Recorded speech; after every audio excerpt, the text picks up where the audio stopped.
Eager Raven, Heir of the First Unicorn, Issue 4 is now on Kickstarter. Eager Raven, a half-unicorn, half-human princess, finds herself the unwitting pawn of a headstrong noblewoman trying to avoid an arranged marriage. But she finds a silver lining as she competes to become a knight, but her travels reveal many hardships and a growing obsession. Please check out all of the different levels, and this is also your last chance to collect my popular variant covers. So head on over to Kickstarter to make your pledge today. Good morning. Good morning. Welcome to the Morning Brew. What's up, Georgie? What's going on in the Morning Brew this morning? Oh, what up, dog? Good morning, everyone. Thank you for joining us so early in the morning. Today, we're going to be, following up on a topic you had on Monday about rejection. We're going to talk about rejection. We're going to talk some action figures, acquisitions that have been going on. Sammy's got another question that wants to ask you guys. So we got a nice full show for you guys this morning. So, let's do this. Let's do this now. Here we go.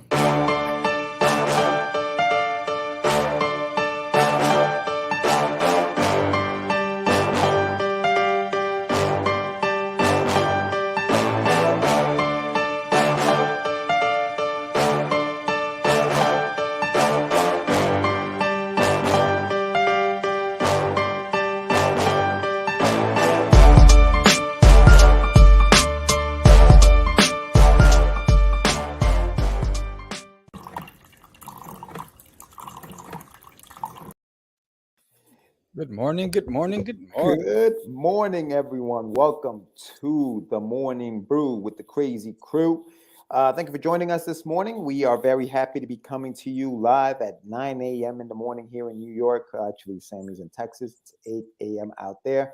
But thank you for joining us. And today we're going to be talking about, a couple of different things, just some, some topics we have planned for you. If you guys are interested, you're chilly. If you guys are interested in things like that, please subscribe to the channel below. Give us a like, comment, get involved. We got a chat going on. So, let us know you're in. Say good morning. And let's get this party going. Sammy, what you got going on this morning? How you doing? Good. It's a beautiful Thursday morning here in the great state of Texas. It's the calm before the storm. We have 3 days of torrential thunderstorms and potential tornado scares starting Monday. So next Monday, Tuesday, and Wednesday. Hopefully it doesn't knock out the Wi-Fi because it definitely last one knocked out the cable. The Wi-Fi was still gone because I got my Wi-Fi from one company and the cable from another, which is weird. In New York, I get it all from one company. Really?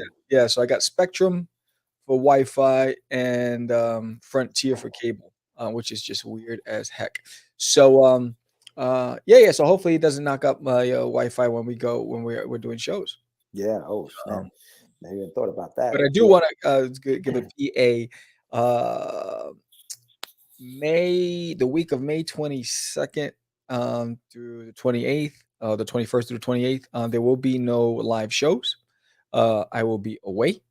And locked up. Yeah, I will be away, and so there won't be any live shows. So if anybody who booked, I sent you an email for that week to reposition yourself for another week, because there won't be any recordings that week, because I won't be in a position to be able to do it. Just want to give that out there. But so far so good. Today I'm expecting to receive the coloring books, the guidebooks for Disneyland My Toilet. Usually UPS delivers around 5 p.m. So I'll start packaging all that stuff out tomorrow. And so that Saturday, all of the remainder of the supporters for the crowdfunding will start. It'll go out. Good morning, Dan Price. Yay! What up, Dan? What's going on, brother? Yes. So the rest of the backers who had the the coloring book and the guidebook in your tiers, those will all go out Saturday. Everybody else, you should start receiving them because over 30 packages went out on Monday. So that's basically what's been happening here. Don't forget. Oh, thank you to if you noticed that we opened up the show with Daphne Lage's Eagle Raven, currently on Kickstarter. Daphne, the official sponsor for Catch the Craze this month. So she actually bought several sponsorship spots, and so her campaign's on fire. I think she's a little under $200 to making 5,000 breaking Right there. 5,000 and unlocking the next stretch goal. And she has 6 days left to go. So check out Eagle Raven if you haven't done so already. Yeah, no. Big shout out to Daphne. She's killing it, man. She's doing her thing. Eagle Raven is a very good book. She's got a variant cover by, and big shout out to Nita Lang, C. Michael Lanning. You guys did a great job raising a young girl by the name of Jaden Lanning. She is an artist and she's got a cover on Daphne's book. Word. And it's a variant cover. It's a beautiful cover. You guys need to check that out. So as soon as you get a chance, go to Kickstarter, check out Daphne Lage's campaign, Eagle Raven. These I think the link is in the show notes. And you guys can make a pledge. She's got 6 days to go. And she's got 136 backers, 4,800, so $4,803. So she's trying to unlock some stretch goals. The last stretch goal, I think, is a $6,000 stretch goal where she's gonna include an 8-page crossover story between Oswald, which is a creation of J.D. Calderon, and her character, and they're doing a crossover 8-page story at the end of the book that's only going to be available for the campaign. So she's only going to print those books out for people who pledged to the campaign, and they made that stretch goal. If she reprints that book, which is issue number 4, that will no longer be in the book. So this is your only chance to get that. So please make sure that you go out there, support the Kickstarter, and help her get to her goal. So yes, big shout out to her. Yeah. So, and with that said, also don't forget, we want to remind everybody that we do have the landing pages up for There's an Alien in My Toilet issue number 2. So issue number 2 is coming to Kickstarter May 31st. Sign up today. Be one of the first. The early bird special is going to be legit. You're not going to want to miss that one. But not only that, but Duty is hilarious, and you're definitely going to want to get issue 2 if you have issue 1. So sign up today. Link is in the profile, and don't forget. Tell them about it, Georgie. There's a name. I mean, the adventure. I'm reading the wrong script. The Adventures of The Adventures of Wonderduck. Yeah, we are less than 28 days now before the launch of the campaign on May 4th. So make sure you join us here on May 4th at 8 p.m. That's a Wednesday. Mark it on your schedule. So May 4th at 8 p.m. We're going live with the with the launch party and everything like that. And at 8:30, I'm hitting the button. So make sure you sign up to the page. The pre-launch page is up right now. If you sign up to it, I am sending everybody who lets me know they signed up to it a free PDF that I'm sending out to you. And if you do pledge, once the campaign goes live, those of you who signed up to the pre-launch page will get the physical copy of that same PDF in an 8x10 print as a thank you. So yeah, so make sure you do that. Big shout out and thank you to everyone who's already reached out to me and who has already signed up for the page. That's awesome. I can't wait to launch it and then give you guys more information as to what we are going to be doing. Stay tuned for all the shows. But yeah. So, so today we're going to have a few lively discussions. The main discussion will be at the second half of the show where we'll talk about rejection. And was that the reason? Yeah, was that the reason you became an indie? Because you weren't invited into the boys club, or your artwork or your writing didn't make the cut when you submitted it, and that's the reason why you just said, I'm going to do this on my own. There could be many other reasons, but so we're going to talk about rejection letters. But first, we're going to talk about some industry news that we've seen floating around here and there. One of the biggest things I think it's really huge was the Discovery Warner merger. I had a whole how we were going to go into it kind of thing. We were going to go right in. It was going to be really smooth. God, you say God? These pre-production meetings don't work at all. I didn't get the notes. God, damn it. Heard? Oh, you remember the fax? Did you send it fax? Because I don't use fax anymore. I'm just saying.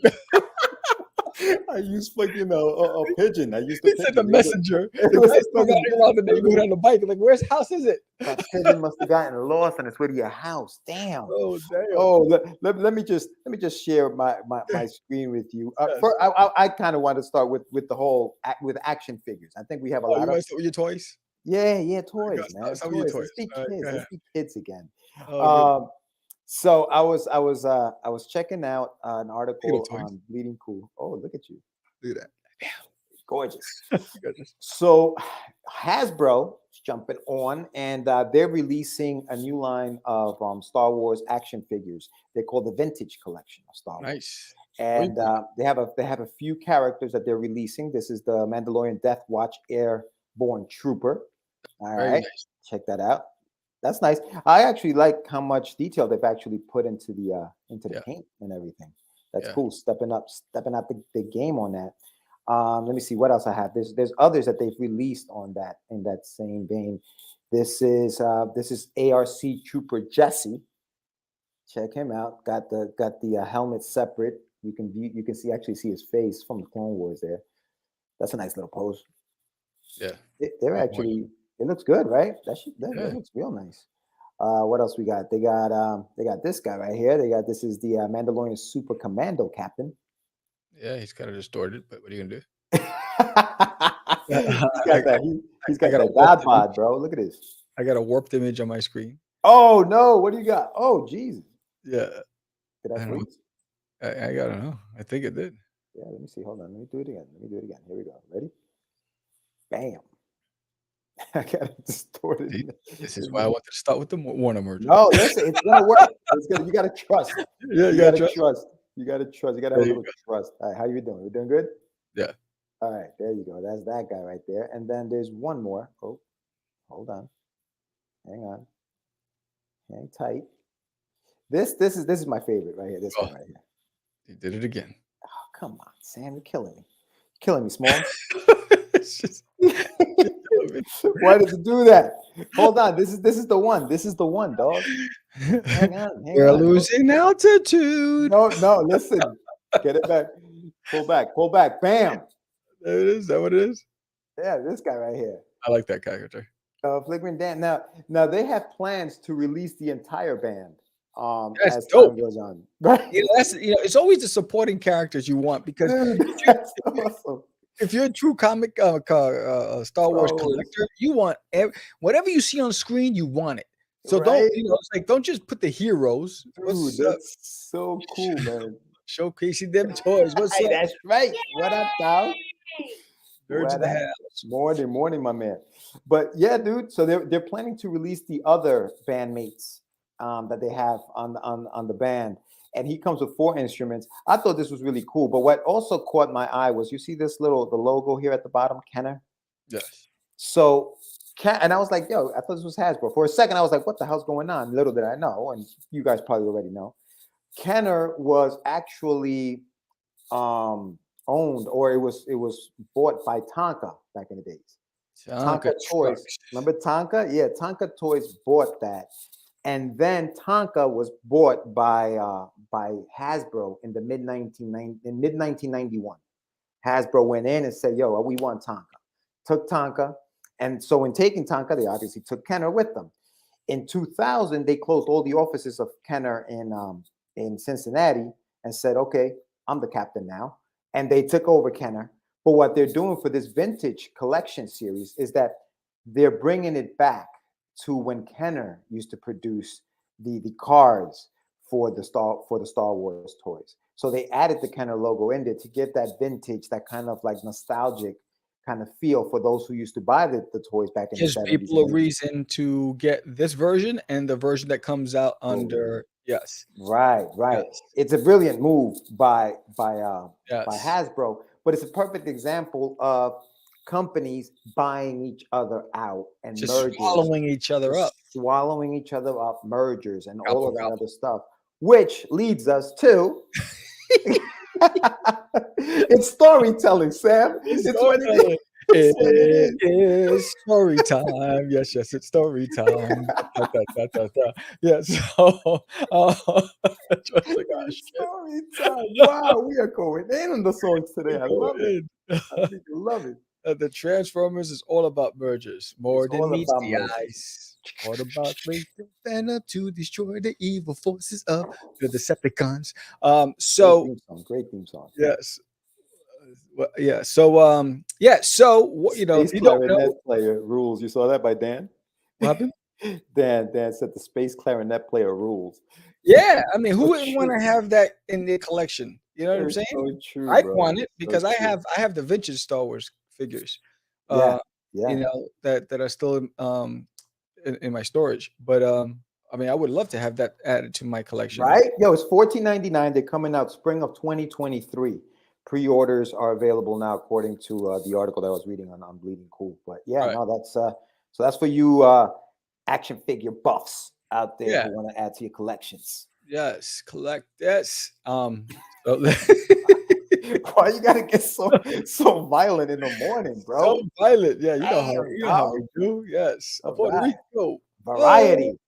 Yeah, so Variety Magazine, right? So Discover Warner merger could close as early as Friday. This is exclusive, right? And they talk about, because of this merger on Tuesday, amid Warner Brothers CEO Jason Killer formally announcing his exit, timed to the rapidly approaching close for the formation of Warner Brothers, right? So here's another bit where if you're in business or if you work for anybody, if you're an employee, you know that in January they start, usually around December, right after Christmas, the holidays, they start talking about to the managers prepping for your reviews.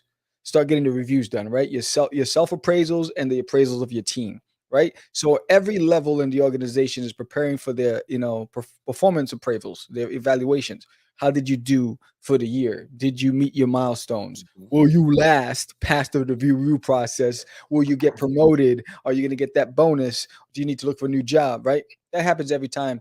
And usually it starts around, the paperwork starts being delivered to the management team around December. So January, everyone starts working on it. Then it gets delivered to senior executives and the HR team who review what you've written. They send it back. If they have notes, you go back, you redo it. You send it in, then they provide their assessment. So you rate yourself one way, they rate yourself another way, they rate you another way, and then around April is when it's being delivered. So in April, you'll know by that time if you're being put on a performance development process, a PDP, which is basically, you got a lot of work to do. We're putting you on a plan. You have a 30, 60, 90-day window to fix this. If not, look for another job. They also have, absolutely, I'll send you the link. And so that's what happened to me. So when back in '07, I think in '08, when we were talking with Warner Brothers and we were talking with Disney about Disneyland in My Toilet as an animated series, we started the conversation during the review process. So the acquisitions teams that we were talking to didn't make the cut for the new year. They got rid of Kids WB. Disney decided to go a whole different direction. And so those senior teams were no longer with the company and they brought in a new team. So the talks were scrapped. Duty was scrapped. They decided to move on with other things. So that's what's happening here. So they have the CEO who is leaving. The merger's coming. They don't need multiple CEOs, right? So they're like, all right, who's going to really be the ones going to lead this new merger to the next level? So, he announced, when a CEO announces the exit, it's usually because Yeah. the board said, hey, Yeah, they have this thing is a $43 billion merger, bro. So you got Discovery. So for those who just tuned in, so that you have, and I'm sure, I mean, the news is out there, but we're just talking about it. But Discovery is merging with Warner Media, right? right. Warner Brothers Media, But if and you look, to create Warner Brothers Discovery, that's what right, they're doing, right? and look at what it owns. Warner Media owns Yeah. HBO, Ah, HBO Max, CNN, Warner Brothers, DC Films, New Line Cinema, TBS, TNT, True TV, Cartoon Network, Adult Film, Swim, Turner Sports, and Rooster Teeth, among other brands, yeah. and is part owner of the CW Network along with Paramount. Discovery is the parent of Discovery Plus, Discovery Channel, HGTV, Food Network, TLC. I mean, this is Oprah. They own the Oprah own. So it's like this Yeah. is a monopoly. Two worlds colliding, like huge Yes. worlds colliding. So Anne Sarnoff, which was actually she's actually similar. Yeah, you know what? And I was going to mention that with Sebastian when you were saying that. But Anne Sarnoff, who was one of the ones that was let go, she was in charge of, or similar to what happened to us, Sam. She was in charge of like WB Pictures, HBO and HBO Max. She was in charge of the animation division and all that other stuff. And when she goes, whatever she was in talks with, right now that goes away too, which is what happened back in the days. the interesting thing, and to Sebastian's point, and I'd like to know why, Sebastian. Why don't you think this is a great deal? But also, this is going to cause their streaming services, right? HBO Max is the streaming service for Warner Brothers or for Warner Media. Discovery Plus is the streaming service for them. They're merging together. My question is, I'm an HBO Max subscriber. Am I now going to be able to get Discovery Plus stuff with my subscription? Or am I going to have to pay more money because now I'm getting two for the price of one? Right. That's my concern as a consumer, right? Because we're not dealing with these guys in any way other than, oh, wow, this is news, right? Because, we know about it, we're in the industry. But what's going to happen to my subscription? Are the prices not going to go up because there's going to be more content, right? Or am I going to have to now get a bundle, which is what Disney did? Disney Plus, the bundle is ESPN Plus, Hulu, and Disney Plus in one for one price, which is a nice deal. But am I going to get that deal with HBO Max, or is just HBO Max going to go up $2 or whatever? That's the question. Yeah, absolutely. And I think it always starts with one. So when one does it, they're like, oh, look at how they benefited from this. Oh, we're going to do it. I mean, I remember the scandal when Disney said, you know what, we're pulling all of our stuff off of Netflix. Everyone went in an uproar, right? So then what happens? So the networks jacks up their price, right? So which doesn't make sense. You got less content, but you jack up the price. So it's what's it? Funimation and Crunchyroll are an example. Yeah. So I mean, anytime you have a monopoly, it's gonna come out of our pockets. Yeah, that's bottom line. Yeah, no, it's true, man. It's gonna be. Let's see what happens. I mean, the merger is supposed to happen tomorrow, Friday. Yeah. So by May, I think we'll know more or less what's gonna happen with these subscription programs and things of that nature. But yeah, man, listen, when these three, so it's Ann Sarnoff, the other person who was involved, and I wrote down their names, was Jason Kilar, which you mentioned, and Andy Forssell. 73.8 million subscribers came to HBO Max when it launched by the end of 2021. Well, HBO Max is pretty legit. They got some quality stuff. Dude, but you know what? The big thing that I think helped them was the fact that, and they might have killed some movie theaters, was the fact that you can watch the movie from home or you can go to the movies. Whatever you want to do. If you subscribe, you can watch this movie right now from the comfort of your own home. So people were subscribing left and right, dude. Boom. Oh, I got to get that subscription. Not only that, watch that movie. But it's a trifecta. You got to think about it. When they made these decisions, it also benefited the technology industry, right? So the TV makers, the makers of sound, of surround sound, it helped, internet providers. All of this stuff helped because now you want to see movies in your comfort of your home. So now people are investing in bigger screens, surround sound. They're trying to create mini theater rooms in their homes. All this investment went into the house with all this stuff. So everything it's a domino effect. So everyone's making money. We're losing money. Yeah. You know what I'm saying? So, it's right. We're losing money in the sense that we're spending more money to get. We're spending a lot of money. Yes. It's like, come on. What are you doing? It's like I only got. He said, "See, you got a checking account and a savings account." And so, for real, what the hell's going on? You may want to stop sharing. I don't know what else you got in those screens. I have no idea. I got some, he said, some special stuff. So that's basically that. We want to talk about that and the impact. If you're going to pitch, here's my recommend. If you're going to pitch anything to any companies, wait till May. Don't do it between January, February, March, because that's the time when people are changing hands. So May, the new team's coming in, right? The promotions have kicked in. You have the new acquisitions team. You have the new acquisition team. Now their goal is to bring in new content. They want to prove their worth, right? They want to say, make the leadership team proud. So they're going to go out there and they're going to be looking for new content. So it's usually between May through August. You want to start pitching. because that's the aggressive time. Because then around September, everyone's getting ready for fall lineups and all these and releasing holiday stuff and all that stuff. So the moment of truth is usually from May through August. That's your time. That's your window to get it into the faces of the pitch teams, the acquisition teams. Prices are lower during competition. Once the war is over, yeah. Exactly. It's a what is it? Bait and switch, right? So it's a false positive. They lead you to believe that this is going to be benefiting you, and then they're going to wait, just like Netflix did, right? Netflix started out, it was like $3.99, and it sounds like what, $15 now, So everyone keeps jacking up the prices down the road, and you're hooked. And by then you're hooked. By Yeah. then you can't say no. I mean, listen, the bundle that I got from Disney, Hulu, and ESPN Plus was, I don't know. When I say $7.99, I might be exaggerating, but it was lower than what it is now. They've jacked it up a couple of dollars. I haven't blinked an eye. It comes out of my account. I don't even see it anymore. But I'm watching Moon Knight, right? I'm watching, whatever shows are on Hulu right now that I want to watch. I'm watching, ESPN Plus. I'm a huge freaking fan of sports. I'm not getting rid of that stuff. They got some cool stuff on ESPN. So I'm hooked. I'm in. They got me now. They got my money every month. They got my money. So it's a brilliant way to do it. And that's why I'm thinking that they may bundle this thing together, give you a price for the bundle, or say, hey, we're not going to change anything. We're going to keep it the way it is.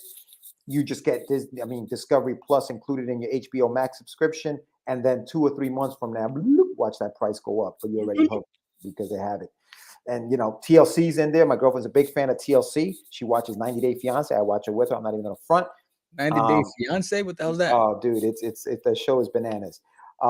It's a show about people who fall in love with people from other countries, and then they have to marry them to keep them in the United States, and they have 90 days to do so. It's a shit show, but it's good. It's just mindless TV. Anyway, so what else you got going on today, Sam? No, I think another little guy is getting a break in with a deal. Let's see, share that screen again. Boom, boom, boom, boom, boom, boom. So here's another independent that's got a Unearthians. If you've ever picked up that independent comic book, developing a live action adaptation. Morris Productions and the Kazmarek Digital Media Group announced earlier this month that they have reached a deal with KCMG to represent the acclaimed 2019 comic book series Unearthians. So it's a 12-issue maxi series, attractive positive reviews, including making its way into the comic book resource list of 10 that year, 10 best indie titles. And so here's just another example of an unknown, an independent going out there and making moves. So if you aspire to create something, a brand that you want to go into, multimedia, there is still hope out there, because with all of these new streaming services, cable companies getting out of the TV business and focusing on internet, leaving it up to the consumers. Yep. Wait, hold on. We'll address it. Just finish what you were saying. So I think the only concern I have, right? So when you have a lot of different streaming services and they're competing, they're aggressively looking for content. When it's collective, there's going to be a push for developing internal content instead of having to pay out, right? So they're going to have their teams create their own content for streaming services, so it stays within house and the bigger companies own it, right? The parent company owns it. That's the only concern I have. When you have these big mergers, the competition, fades out. And then, so this is the time now for the little guys to really be pushing and getting your pitch right and going out there and hustling, because at a point where there's going to be 2-3 competitors, there's going to be a big push for like Netflix right now is they're doing two things. They're developing their own, and they're looking for new content. So you want to get in there when it's good. Yeah. No, they are, because if you think about it, so Netflix, right, is a monster. Disney is a monster. Right now, obviously Discovery is doing their thing, trying to get HBO Max. So they're combining, you know what I mean? So there are tons of little streaming services that came up. I mean, Apple TV Plus, they're still in the game. So yeah, absolutely. You want the competition. These mergers are scary. They're scary because it hurts us. Because it's gonna hurt us eventually. And to Sebastian's point, cable companies getting out of TV business and focusing on the internet, leaving it up to the consumers and the streaming platforms now. That's an interesting point because it just seems that way. It just seems like they're saying, you know what, you guys go deal with it, and here's your street. Here, go play in that. We're just going to provide the internet for you guys to do so in. So it's going to be an interesting end of the year, or what do they call it? Second quarter or third? What are they in the second quarter right now? Yeah, second quarter. Yeah, so it's going to be very, very. Yeah, we're entering the second quarter. If you're fiscal. Yeah. Yeah. So that's gonna be interesting. But that's cool, man. So that indie, they're in development. Hopefully it goes through. Hopefully, everything goes through and see where it lands. But yeah, because we had that conversation, I believe, Mm-hmm. yesterday. With I think Peter Palmiotti when we were on his channel, he was talking about he did an Aquaman piece that was scrapped. Right, everybody was paid for, and then they decided to, because they changed everyone's uniforms and everything went a different direction, they scrapped the whole title. That happens a lot in the music industry and also happens a lot in the multimedia industry, right? So you greenlight a project and then for some reason they paid all these people and then it just never sees the light of day. Yeah, that can happen. So the excitement might be there saying, yo, I got this going. But until it hits the actual screens, you're not safe. It's because we also had this conversation. If you have a brand that an organization sees that has merit, but is a threat to an existing brand, they're gonna want to buy it and shelve it. Yeah. So that way it doesn't affect the brand that they're currently pushing, right? As an example, there was an actress on soap operas, a very famous actress. I'm not going to blow up here. That refused to allow the network to hire anybody for the cast that fit her profile because she didn't want her thing. She didn't want to be replaced. So if it was the same height, body weight, look, you couldn't be hired because of that reason. So. Again, nothing is legit until it is, but good for you guys and good for all the indies out there that are going out there and getting their hustle on. There's nothing more rewarding to know than someone's interested in my project and it's about to take off. Yeah, no, for sure. And big shout out to everybody who's watching right now. Thank you so much for joining us. Dan Price, who's in the chat right now, he's got a great book. If you guys want to check that out, it's called Bigfoot Knows Karate, so check that out. Seabass from Nerds of the Round is in the chat. He's got a channel on YouTube called Nerds of the Round, so you guys want to check that out. Make sure you subscribe to that. Yes. And everybody else watching, if you're on here, say hello. Let us know what you got going on. Say hola. Say hola. Give us a thumbs up if you like this episode. Let us know what you think. If you have a question, hit us up. We'd love to answer your questions as well. Big time. Yeah. So I think we're going to cut to a commercial break, and we come back. We're going to be talking about rejection, bro. Ooh, rejection. That's same. So, have you heard about Crack McDougal?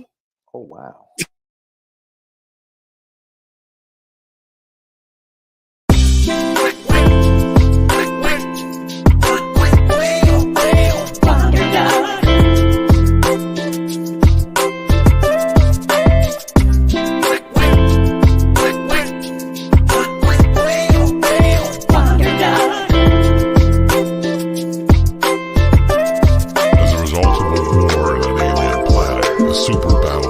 Discharged into space, changing the life of one hapless duck and transforming him into a hero called Wonderduck.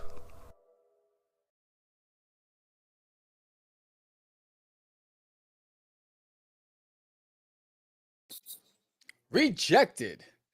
What the hell? Really? Did you even read it? So there is no Quack McDougal, goddamn. Quack McDougal. There is no. Anyway, go ahead. Rejection. Yes. I was waiting for that one. What is his name? Duke McDougal? Dolbeek. No. Dolbeek. This guy doesn't even read my stuff. I know through Darius. How dare you? How dare you? It's the level of disrespect. I get no respect, I tell you. R-E-S-P-E-C-T. So that was funny. Oh, you son of a bitch. I start pitching this summer. There you go for the Yankees. Making it happen. Dad jokes. He's not even a dad. He's got dad jokes. Yeah, I know, right? I got jokes. Yeah. So rejection, right? So I think when you asked, there's a surge of independent creators that are doing it on their own. Was it because of you were rejected, your submissions were rejected, and you just decided, you know what, I don't agree with these guys, I'm gonna do it on my own? Did you learn anything from the rejection letters, and that you apply to what you're doing today? So there's a lot of reasons it can impact it. I think I was talking to Mark Torres. He commented on the episode, and he said that the reason why he became an indie is when he realized it only cost him $2,000 to print his book. He wanted to do it on his own. So I thought that was a legitimate. Good day from the Netherlands. What's up, Radio Future? Retro Future. That's right. What's up, buddy? Yay! International. So let's go to the World Cup, baby. You got to qualify. Come on. Yeah. So actually, you're in already. You're in my group. The Netherlands are in my group. I'm sorry. Go ahead. Oh, what is this? What are you doing? Why are you going away? Oh boy. What the heck happened to Sam? My bad. I thought I heard something. I thought it was an ambush. I was like, yeah. So your word, you act like you with this protection program. I'm gonna went silent. Oh, I was like, wow, who's infiltrating my camp? Wow. What's up, Paul Gomez in the house? Oh, what up, my man? Yeah. Oh, I heard something to the side. I was like, oh, they're sneaking up on me. He said, I gotta go. Yo, Sam's the type of dude that if you're in a crowded room with him and he hears something, he's gonna push you in towards the noise and run out of the room. My man gave me no warning. He didn't say, yo, George, I'll be right back. Didn't write a message on the side over here so I can see. You crazy. Yo. Since you brought that up, one day we were at what was it, McDonald's? I forgot where we were. And we were sitting down. It was the crew. It was the Crazee Crew, right? And I see these big guys, and they bumped this old man, a senior citizen. So I looked at the guys. It goes, hey, you guys know how to fight? And they were like, why? I said, because if they push him again, I'm going up there. And everybody looked at me like, yo, Sam, what are you gonna start something for? I said, I'm not starting. But those guys are bullies. Who was in the crew? Huh? It was you, it was Johnny, and it was Anibal. All right, let's find out. Next time they're on the show, I want to see if anybody remembers, because I'm you always, I know you were gonna say that. I got you on video when we talked about it. I got you on video when we talked about it. I know you're gonna say that. I just want to know that they remember this. Okay. Because George, guys, never ask George to testify for you on trial, because he'll go up to Yana. I don't remember anything. Exactly, and that's perfect. I would not be incriminating you in any way. So it's a perfect. You'll be the reason for me not to get locked up, but he'll be like, I don't remember. Nope. No, I'm like, listen, I wasn't there. For real, Sebastian, Sam using peeps as decoys. He is. He's like, yo, go. Oh, wait. How about when me and Jess were in Chicago, and we were walking through that train station, and I was like on alert, and you're like, yo, what are you doing? I was like, I was watching out. Because you paranoid, bro. We were around suspects. We were in a city. Everybody around us was sus. We were in a city. I seen them. I'm from New York. I know about looking around. Like that guy's a stick-up artist. That guy's a pick. I'm like, oh hell no. This guy thinks he's in John Wick's world, where like the freaking homeless men are freaking secret agents and stuff. No, but you know what? You survived because of me. I'm just saying. You survived. Oh my God. But Dina's here talking to you today because of me. I'm just saying. Okay. Yes. My guardian angel. You owe me your life. Anyway, what were you talking about before you disappeared into the abyss for 2 minutes because you thought somebody was coming at you? I thought they were acting up. So recently had an interesting conversation with Brian Kimos. Check it out. New York City, we all suspect. Yeah, New York. Oh yeah, you know that. But when you're in New York, you feel at home. You know what's around you, so you feel like you're like, you just got to make eye contact in New York. You got to blend in. You got to make contact anywhere, bro. That's just what you got to do. But in New York, like if you go to the block, you got to make eye contact, because if you try to put your head down, they're like, oh, we got him. And you do, and you carry that everywhere you go. Yeah. Everywhere you go, you got to make eye contact. Keep your phone in your pocket.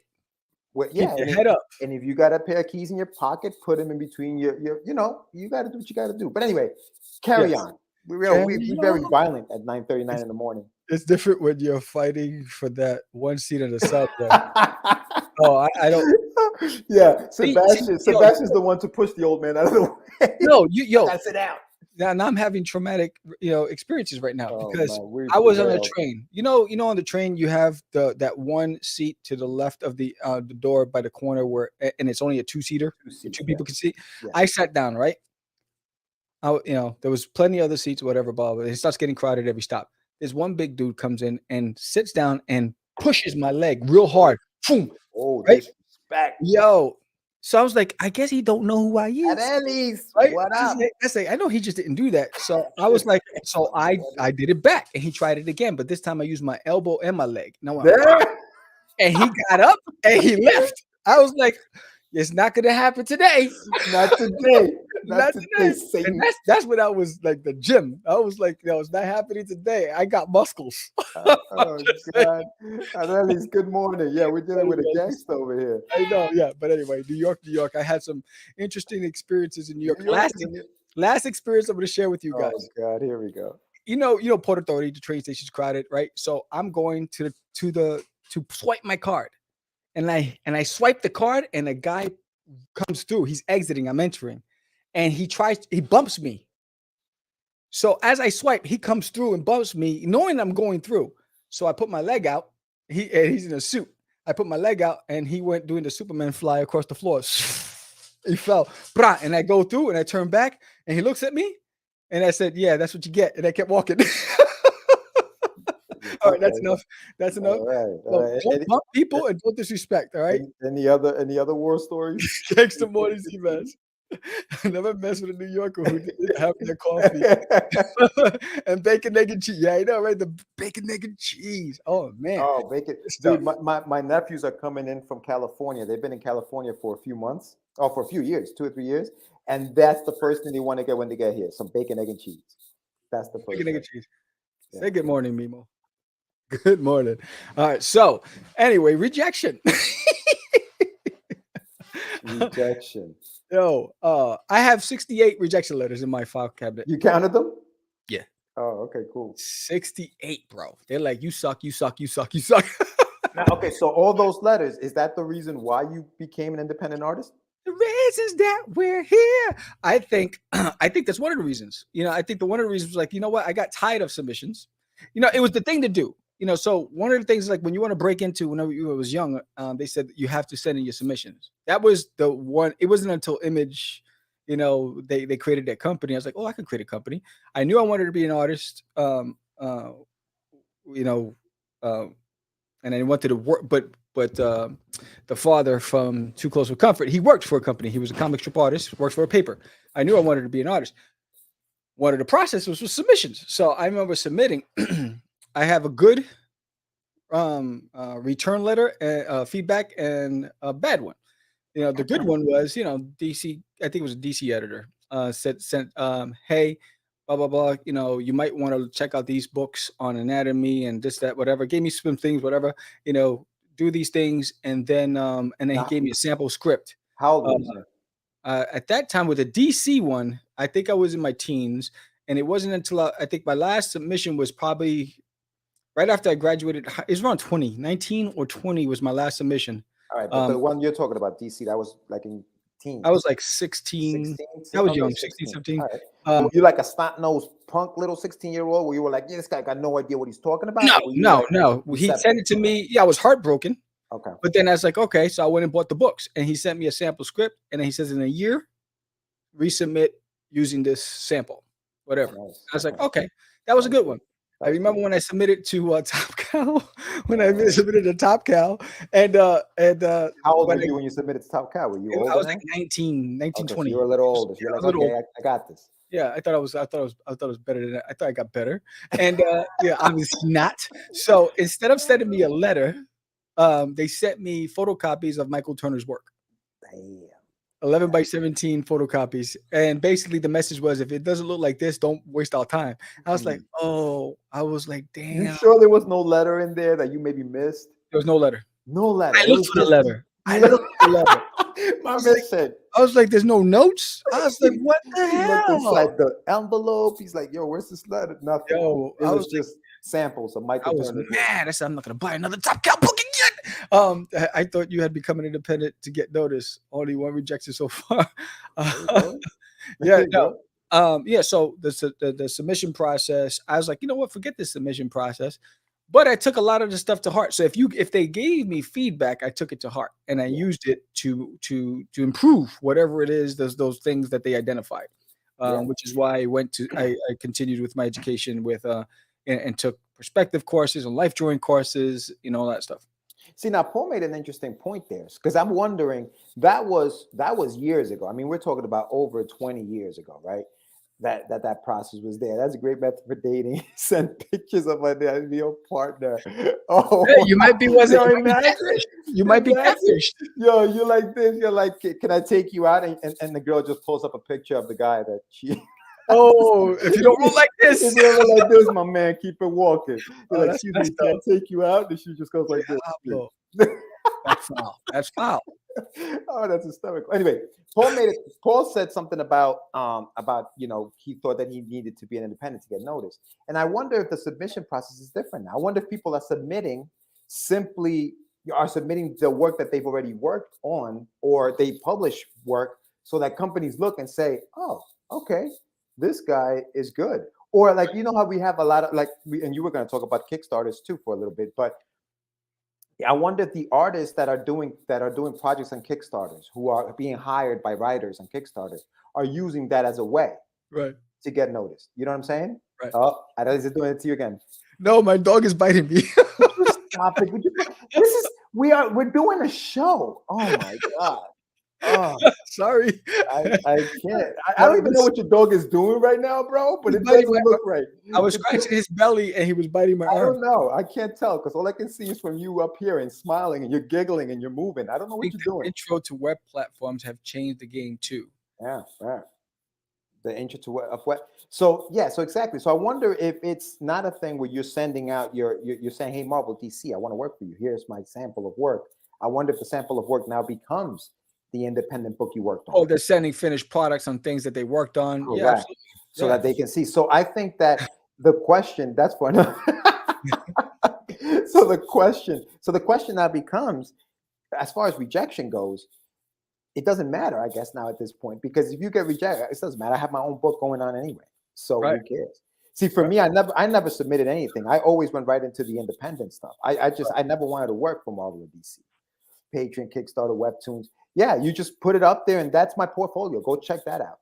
But I never thought about working for any of these companies. I just wanted to create my own stuff always. It was never a matter of I wanted to go work for them. So I never had that experience of the rejections. And fortunately, and I guess unfortunately, because that sounds like there's some good stories, dude. You have some good stories about rejections. Yeah. I mean, it's a gamble. I mean, again, you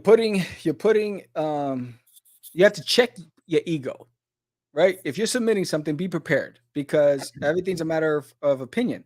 I mean, look how many times, Charles Schultz was rejected, and Peanuts is $1 billion brand, right? And, his perspective was off. His heads were oversized.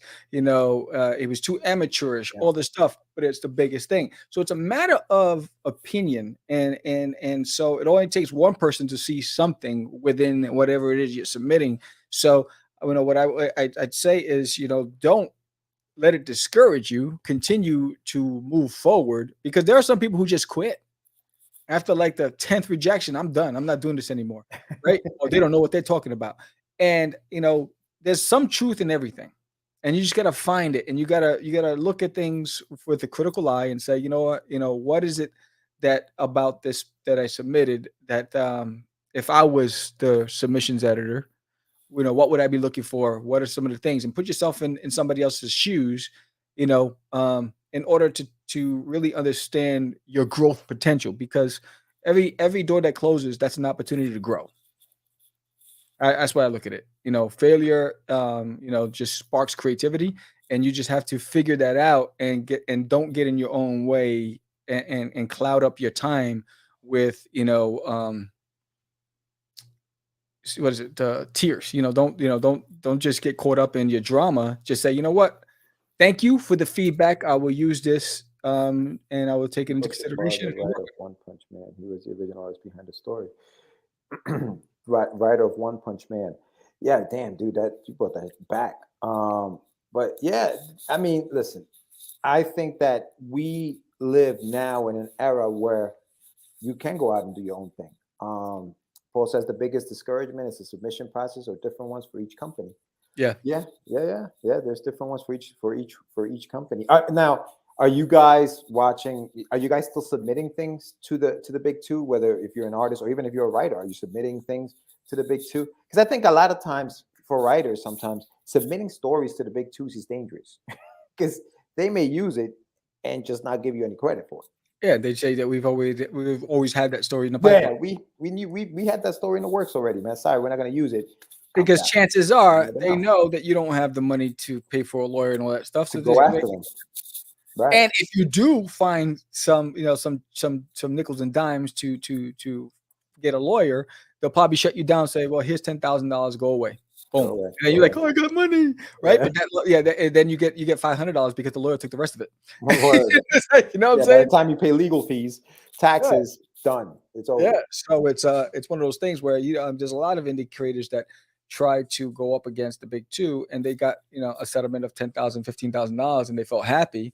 But the big winner were the big boys. Yeah. Unless you're a gentleman like Ray Felix, who was able to keep the word superhero in his book as long as he puts out that book every year, and he did it on his own. So big shout out to him. Yeah. Hey, cut it out. He's trying to get on the show, dog. But yeah, no, that's interesting. It's interesting, man. It's interesting. Well, now, you had mentioned something about the Kickstarter thing. You had a question for no, yeah. So this was a question I put out there. There's a lot of people in the audience and all of our followers and a lot of our guests. They run indie, but everybody's claiming to be an expert in promoting your crowdfunding.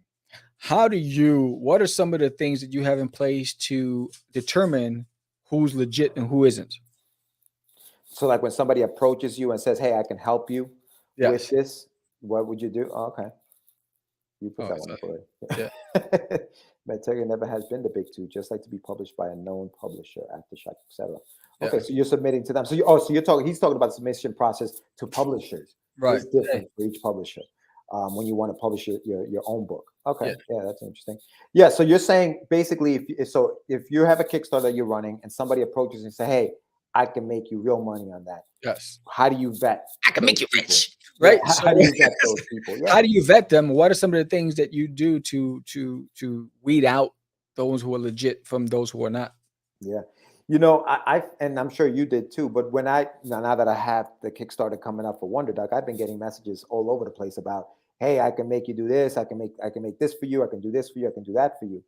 And honestly, dude, like, I don't know, maybe it's just me. I trust no one. So I'm like, I don't know. I don't know that I'm going to go that route. Let me just do what I'm doing. If this doesn't work, then I'll find out, you go again. But a lot of the time it's about doing your research. You always have to do your research, just like in anything else. Research is key. So for me, it's about just making sure that these people are legit. If they, search them, see if there are other, campaigns that they've been doing and things like that. Exactly, Dan. Trust no one. That's right. So it's just vetting them. It's just seeing, okay, what other projects have they been linked to, and what have they done for them, and then having a conversation. I need to talk to you. I'm not just going to drop money. I need to have a conversation with you. I need to talk to you and see what it is that you can bring to the table and see if we can work. But come and talk to me. I really want to be you, girl.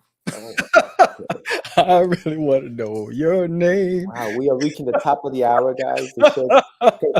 He's singing like the last song at the club before the lights go out.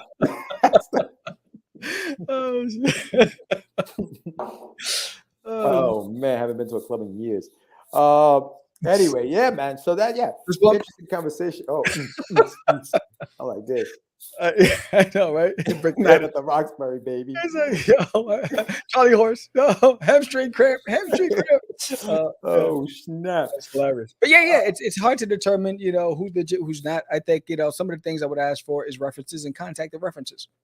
Yeah. Give me the list of who you represented, and I'm going to contact them and talk to them. And what is it that they did? What did they provide? What was the communication like? Were they timely? Blah blah blah. All these things, whatever.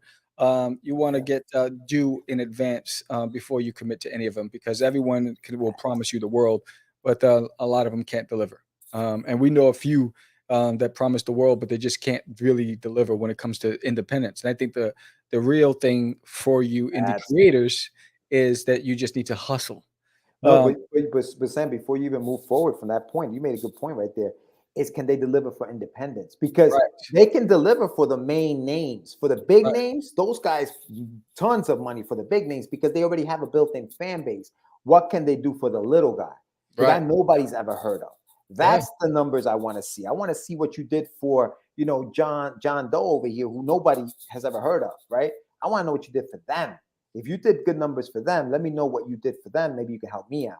I don't know. I don't want to see what you did for Todd. I don't want to see what you did for Eric Larson on his last campaign. That doesn't help.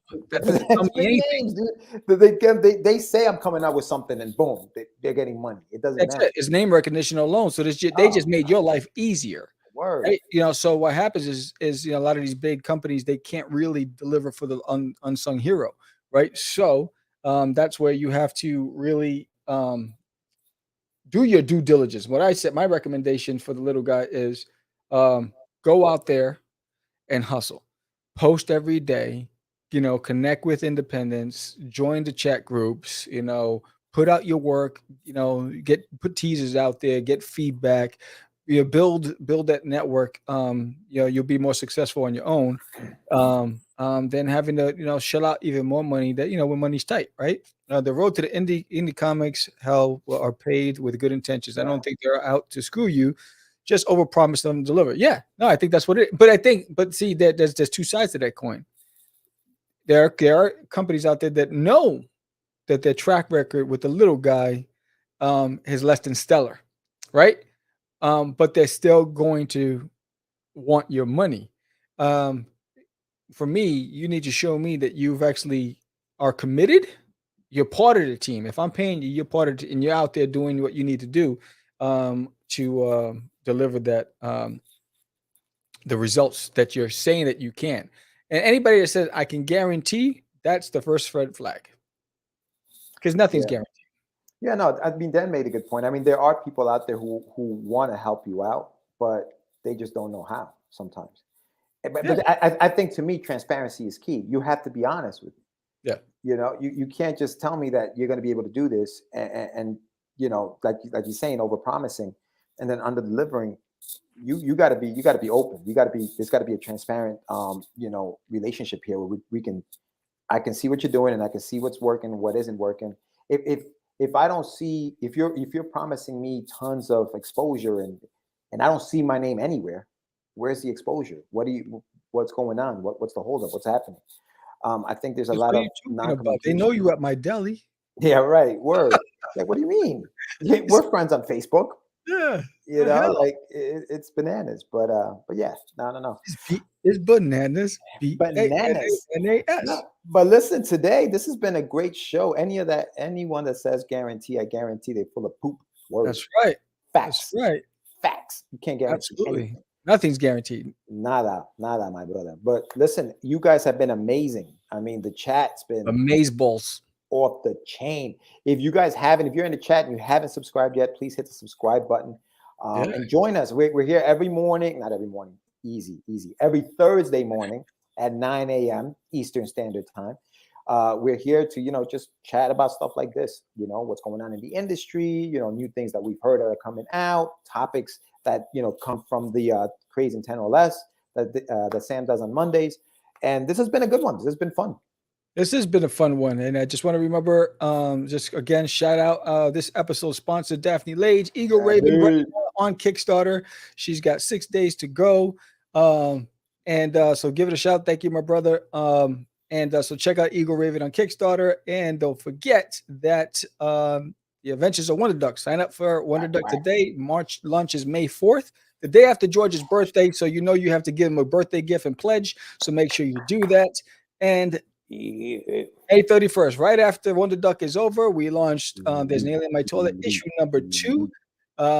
If you missed the first campaign, now's your chance to get caught up and get both issues. This is going to be funnier than the last, so you want to get your copy. And for those who backed the first campaign, your stuff's on its way to you now. So look in the mail; it'll be coming to you soon. All the digital copies are already sent out.